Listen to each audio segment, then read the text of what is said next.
Hello everyone, and thanks for joining us for NHNLA's Financial Management course, Unit 1. When we look to manage our finances, certainly one of the things that impacts the way that we do is our education. And as we see, the CFPB made the statement in Navigating the Market 2013 that states, financial education represents a process of lifelong knowledge and skills development required to achieve financial literacy, learn to mitigate financial risks, protect assets, and ensure ongoing effective management of one's savings, credit, debt, housing, and other resources to maximize financial well-being of individuals and society. Now, that's quite a lot. So when we consider that, the question becomes, is our role as a HUD-approved counselor important in the industry? Why or why not? You may have very different answers to that question, but education, no doubt, is valuable. And as we are educated, we can look at different options and the best course of action. We can look to maximize the use of all of our available income sources or minimize unnecessary costs. And wouldn't it be wonderful to be able to do that with a trusted, unbiased advisor? Well, that's what happens when you work with a HUD-approved counselor. They do this all at little to no cost to the client, and their pure motive is the welfare of the client. They do not receive any financial interest or profit from the decisions that their clients make. And that's unheard of when we look at most of the companies that are out there and most of the other agencies that may be out there and what they're trying to promote or sell. And even the CFPB agrees. Director Richard Cordray says, when consumers receive the vast majority of their financial information from companies that are trying to promote an image or sell products, consumers have very little unbiased information. And that's very true. And then we look at the wealth inequality in America today. And what we would like to see ideally and what folks think and what is the actual distribution of the wealth are very different. So if you look there in the bottom row, you'll see the ideal that all classes would be equally distributed. What Americans think is that probably the top 20% have 50% or more of the wealth, and the middle class has a good 20% still. But the actual distribution shows the top 20% have far more than 50% of today's wealth, and the middle class, as you can see, is moving right off the row there. So a little disconcerting. And when we see the income inequality as told to us here by a chart for the gains and losses seen from 2007 to 2009 in America, we see that Wall Street has profited over 720%. The unemployment rate is up 102%, while Americans' home equity is negative 35%. And down below, you'll see that the average CEO earns 185 times what the average worker makes. Further, the Prosperity Watch showed that in North Carolina, the top quintile held over half of the income, and this is in 2011. And you can see the distribution there in that pie chart. Again, very disconcerting. So one of the things we have to consider then when we manage our finances is all the pieces of the parts that go together to be able to do that. So one of the first things we look at is our income. Where is the money coming from? What type of money is it? And of course we'll look to, down the line, the frequency of that income. So what we'd like to explore here under income analysis is the type of incomes that are available. So there's the salary and wage income, and that's most common for folks that are employed. So we'll look at how often they're paid and what their rate is. We'll also have to be considerate of the bonuses and overtime when we calculate that income, because it's not a guarantee that you'll always have a bonus, and it's not a guarantee that you'll always have overtime. And certainly lenders understand that. So they like to see at least a 2-year history when it does come to that type of income.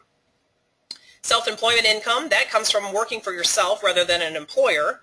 So here lenders will be looking at the true net profit that that business is earning. So they will look at their tax returns, and one of the things they may or may not consider is depreciation and depletion when they're trying to calculate what the true net profit is. 1099 income. That's income generated from a consultant or independent contract work. Taxes generally are not upheld or withheld up front, so those have to be paid either quarterly or yearly as the tax bill comes due. Unreported income, that's what we call under-the-table income, usually generated from non-traditional jobs. And generally what you see is lenders will not accept that type of income, first of all, because it's usually not a legal arrangement. Public assistance. Now we are aware that that can be provided in the form of subsidies or vouchers or direct cash. So what the lender looks for there is the award letter to see just how much you're getting, how often, and how long you will be continuing to receive that. Disability insurance, that's typically paid on a monthly basis. It is also a form of public assistance. So what we see is that for disability insurance, you generally have to have worked in the past in particular positions that were covered by Social Security. Pensions. There's two types of pension plans. One is defined benefit plan and the other is defined contribution plan. And what that means is the defined benefit plan says you have a guaranteed benefit when you retire. The defined contribution plan, that benefit is there, but it's going to depend on the market performance. Social Security. That's when a client may receive benefits when they reach their retirement age, also called normal retirement age, and they can start receiving those as early as 62 or as late as 70. When we look at our income analysis and we look at a client who is receiving their Social Security benefits early, keep in mind that those benefits are going to be reduced to a fraction of a percent for each month before they actually hit the normal retirement age. So that's a consideration if they're receiving it early. Also, if a retiree's Social Security income can be grossed up, which with most lenders you can, especially when you're looking to purchase a home, they will use that grossed up figure for qualifying purposes. And the reason behind that is because essentially the Social Security income is a form of a net income, meaning there's no taxes taking out of that or any other fees being taken out of that. So essentially, when we look to qualify you for a mortgage loan, we need the gross figure, and in order to do that, we need to, what we call, gross it up. So we need to take that figure, multiply it up by 125%, and we can find out what that gross figure is, and that's what most lenders will use. We also then, as I said before, not only looking at what types of income you have, but then how do we figure out exactly how to calculate that income. So if you're a person that receives a monthly income, we're going to take whatever rate you make times 12, because there's 12 months in a year, and we'll get your annual income. So for example, if you are making $2,500 per month, times 12 months is $30,000 per year. That's how we find out what your income is for the year.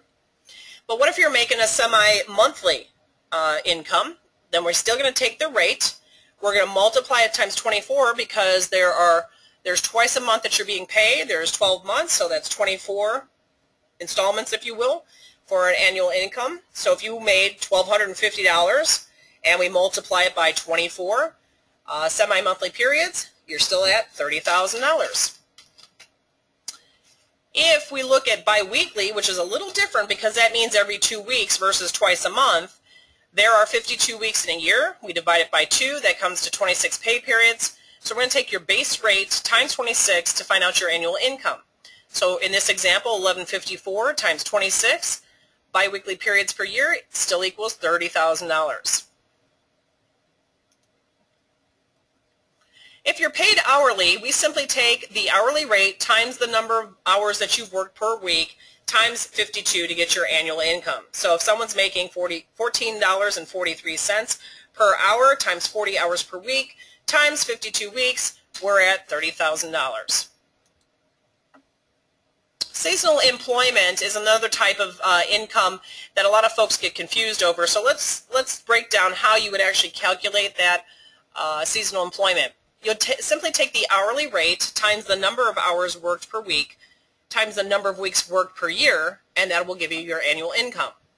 So for an example, if you're making $14.43 per hour, you work 40 hours per week, but you only did it for 26 weeks, now we're looking at that you made $15,000 per year.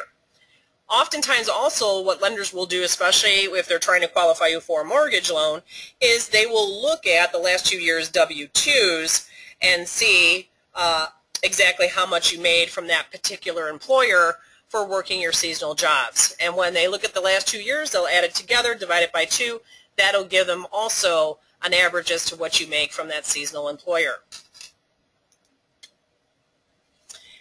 So from self-employment, the net profit and loss from your IRS Schedule C forms is what they're going to use for the last 2 years to qualify your income or to look at that income.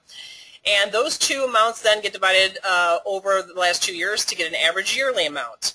Now typically there, again, what we see is the only thing that is often added back by the lender, or the person who's qualifying you, is to add back depletion and depreciation. Those two may be added back in order to get that bottom line.